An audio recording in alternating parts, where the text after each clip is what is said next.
I hope that my audience is doing well wherever you may be in the world. I'm teacher Diogen. If you have ever dreamed of speaking English with native speakers or using English abroad, I'm certain that you need to know phrase verbs. Niba warigize kugira indoto zo gukoresha icyongereza ukagikoresha hamwe n'abanyamahanga, ukagikoresha se niba ukora business wakira abanyamahanga cyangwa se ukaba uri gutekereza kujya hanze, ndabizi neza ko ukeneye kumenya icyitwa phrase verbs.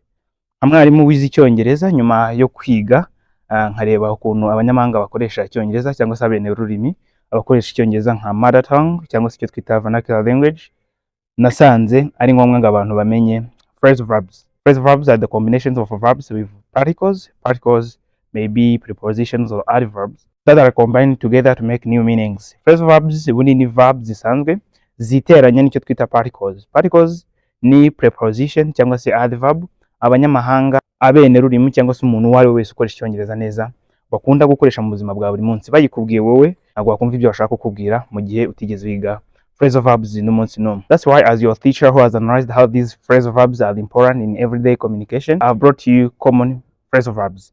Nyuma yo kwanaliza nkabona ukuntu tuzikeneye mu buri munsi, ko dukeneye kuvugana n'abo banyamahanga abene rurimi n'abantu twebwe tuvushaka gukoresha icyongereza neza tuzikeneye mu kuvugana kwa buri munsi, nabazana icyo twita common phrasal verbs. Phrasal verbs dukeneye buri munsi kurusha izindi. But before I carry on with my lesson, mbere yuko nkomeza n'isomo ryanjye, maybe you dream of speaking English fluently. Ushobora kuba ufite indoto zo kuvuga icyongereza fluently. Nibyo turi gukora muri Rugwiro Languages. Twandikire kuri WhatsApp number aho ngaho kuri screen tukwigisha. Whether you are a beginner, an intermediate or an advanced student, waba uri umutangizi wo mo hagati cyangwa se ukeneye kwiga amasomo ya advanced, turagufasha muri Rugwiro Languages mu buryo bwa online. Aho waba uri hose ku isi, waba uri mu Rwanda, waba uri muri Africa, Asia, Europe, America, n'ahandi hari hose ushobora kuba icyo ushaka ari ukumenya icyongereza. Twandikiye twigisha from Monday to Friday. We even have weekend programs. Twigisha kuva kuwa mbere kugeza kuwa gatanu, tukaba dufite na weekend programs. Nimero yacu biraho ngaho kuri screen. Uramutse ukeneye kwiga icyongereza online mu buryo bwiza kandi bwizewe, wakandikira Rugwiro Languages. Twigisha hagati y'isaha imwe n'igice n'amasaha abiri. Ufite isaha yawe wigiraho kandi ujya muri class ariko twamaze ho gucekinga level tukamenya ngo nihe class ukeneye, nihe class yagufasha. Dore ko icyo tuzi twese ko abenshi dukeneye icyo twita English for communication purposes. Dukeneye nyine icyongereza cyane cyane cyo kuvugana n'abantu, kumva, gusubiza no kwandika ibyo ari byo byose, ariko apfa kuba ari communication. Kuko today's world depends on communication. Isi ya 2026 ndetse n'igihe kizaza byegamiye ku kuvugana. Muri business you need to communicate, ku kazi you need that. Icyo ari cyo cyose, niba ukeneye scholarship bazakoresha interview, mbere yuko ukora ikizamini cy'akazi uzakora interview, n'ibindi byinshi. Ibyo nibyo dukora muri Rugwiro Languages. Without delaying, allow me to continue with my common phrasal verbs that I have prepared for you. Then I'm sure these ones are going to help you. Nizeye ko zigiye kubafasha, niziza kubafasha kandi muzagaruke mushime. Okay, the first phrasal verb is what you call to look after. To look after ushobora kubyumva mu buzima busanzwe ukagira ngo kwakoze ko to look ari ukureba, after bikaba bivuze ngo nyuma, ubwo ni nyuma ya hano behind se, after opposite of before. Ukavuga wenda nk'ibintu byo kureba. No, to look after is not to see, is not to stare at something. To look after means to take care of. To look after bivuze kwita ku kintu. To take care of something, to look after. Niba wita kuri mama wawe ushobora guhita uvuga ngo I look after my mom. I look after my mom. Bivuze ngo nita kuri mama wanjye. To look after bivuze to take care of. Nta hantu bihuriye no kureba. Bivuze to take care of something. Hanjye I look after my sisters. Niba nita kuri ba sister banjye ndavuga ngo I look after my sisters. Okay? Nshobora no kuyitondagura nkayishyira mu gihe cyashize nkavuga ngo she looked after the children when the parents were away. Yitaye ku bana ubwo ababyeyi babo batari bahari. She looked after the children when the parents were away. Ubwo ababyeyi nyine batari bahari, ubwo uwo muntu she bivuze ko ari umukobwa yitaye ku bana. She looked after the children.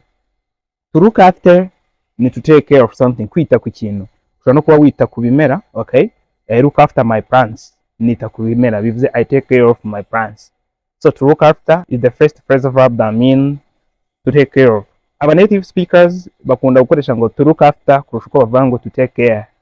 Nawe rero niba upanga kujya kwiga hanze, niba upanga kujya gukorera hanze, niba uzi ko wakira abanyamahanga muri business, bakoresha zino phrasal verb cyane. Niyo mpamvu nakuzanira iz'ingenzi nawe kakatangira ko kugira ngo uvuge ngo to take care of, uvuge ngo to look after. To look after no kwita ku kintu. Iyo ni iyambere, the first phrasal verb, to look after. The second phrasal verb is what you call to find out. To find out. To find out means to discover an information. To discover, to find out bivuze kuvumbura nk'ikintu runaka. To discover, niba hari nk'ukuri kwari guhishuka ukumenye ubukoze icyo bita finding out. Find out, nshobora kuvuga ngo I find out new words every day. I found out new words every day. As you an English learner, you should find out new words every day. To find out new words ni nko kuvumbura amagambo mashyashya buri munsi. Mu gihe uri kwiga kandi ibyo mpora mbagira inama, ugomba kumenya amagambo mashyashya every day. I find out new words every day. Ushobora no kuvuga ngo she found out the truth last night.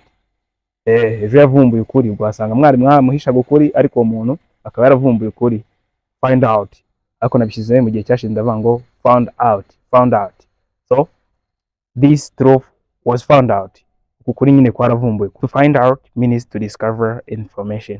To find out ni ukuvumbura amakuru mashyashya abantu batari bazi. Kuvumbura ikintu cyose niyo ari ukukivumbura tuvuga to find out. Start using to find out while talking about something that you discover. Instead of saying to discover something, say to find out. I will find out it. Nzabimenya. I will find out it. Nzabimenya. So nawe wivanga I will discover. Say I will find out. Then the third phrasal verb is what you call to carry on. Mwumvishe ko ndi no gutangira nayo navuze ngo before I carry on with my lesson. To carry on means to continue. To carry on bivuze gukomeza. No so kugira ngo uvuge ngo continue doing like that. Wavuze ngo carry on doing like that. Carry on to continue. No gukomeza. Ushobora kuvuga ngo I carry on my studies despite difficulties. I carry on my lessons despite difficulties. Havuyeho ibingora ariko nkomeza gukora kurikirana amasomo yanjye. I carry on my studies despite difficulties. Ntitaye nyine kuri ibyo bimbangamira, nkomeza kwita ku masomo yanjye. I carry on my lessons despite difficulties. To carry on means to continue. Instead of using to continue, use to carry on as a phrasal verb. It is more natural and formal, especially in modern English. Cyane cyane muri modern English, Cyongereza cy'uyu munsi. To carry on nibyo byiza kurusha kuvuga ngo to continue. Yego. Turavuga ngo she carried on speaking even when the teacher interrupted. Yakomeje kuvuga nubwo umwarimu yamwinterruptinze cyangwa yamurogoye. Teacher yaramurogoye ariko yakomeje aravuga. She carried on speaking. Nayishyize muri past. She carried on speaking even when the teacher interrupted. Tushobora kuba turi mu nama tukavuga ati let's postpone this, we will carry on the meeting tomorrow. Tuzakomeza inama ejo. Tuyihagarikira aha to postpone, gusubika. Then we will carry on the meeting tomorrow. Tuzakomeza inama ejo.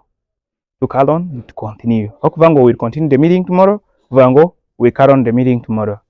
Carry on the meeting.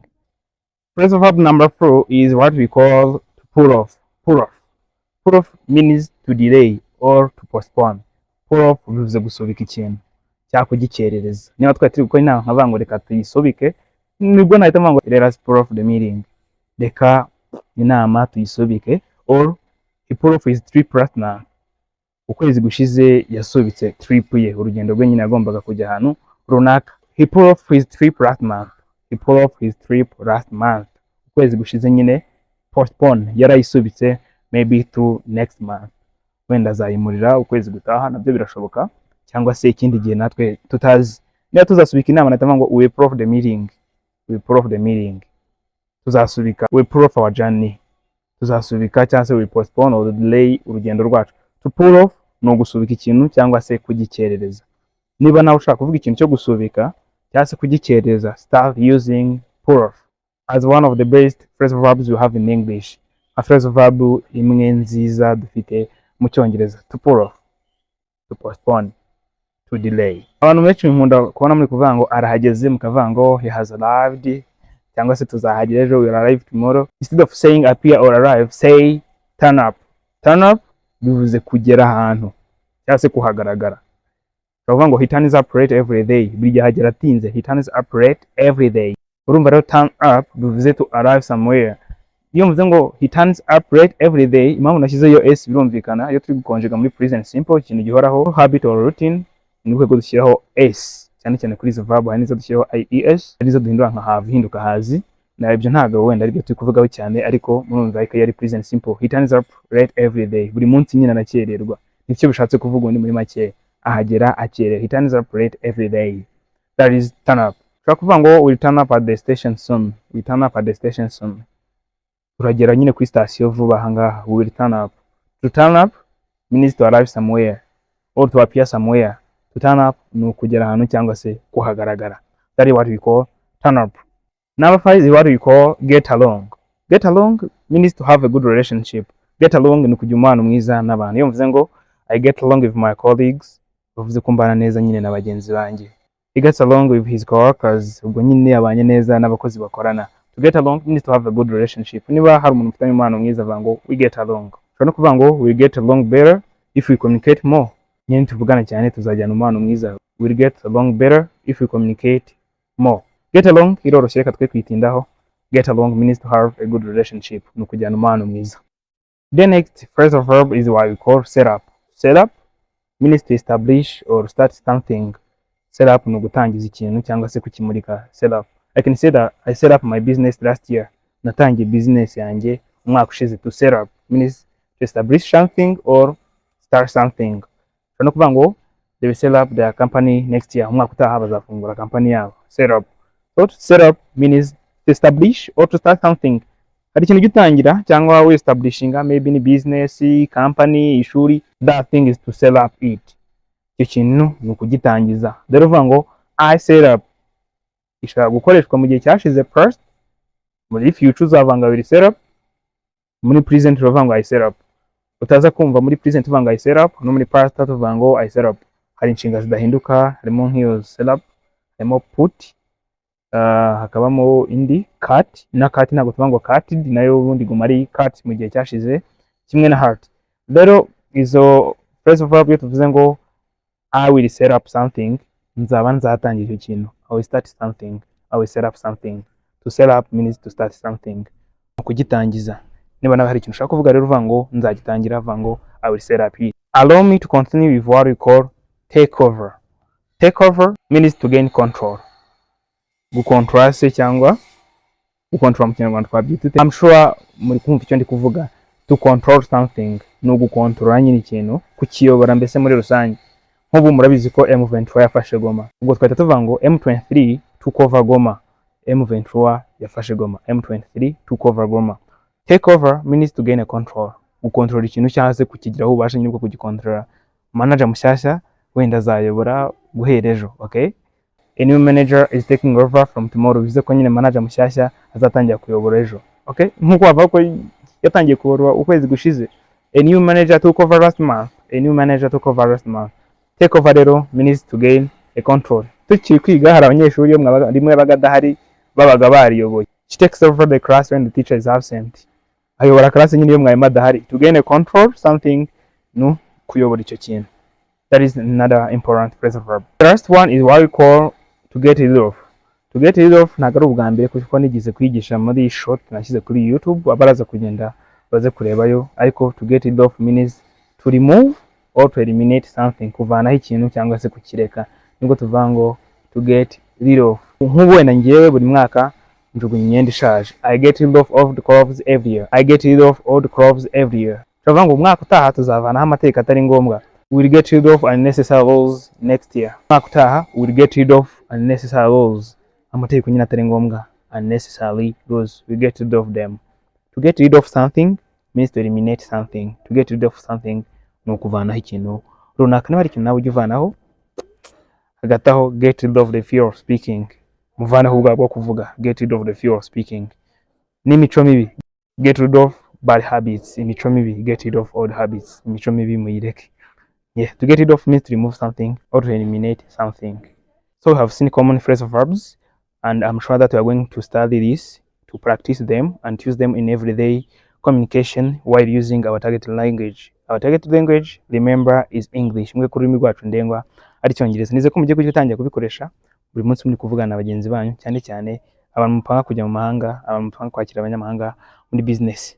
N'abandi mushaka kwiga online, mutwandikire aho mwamuri hose ku isi, kuko ama classes are open kandi buri wese afite class yamunyura. I'm Diogen. Bye. Ciao ciao.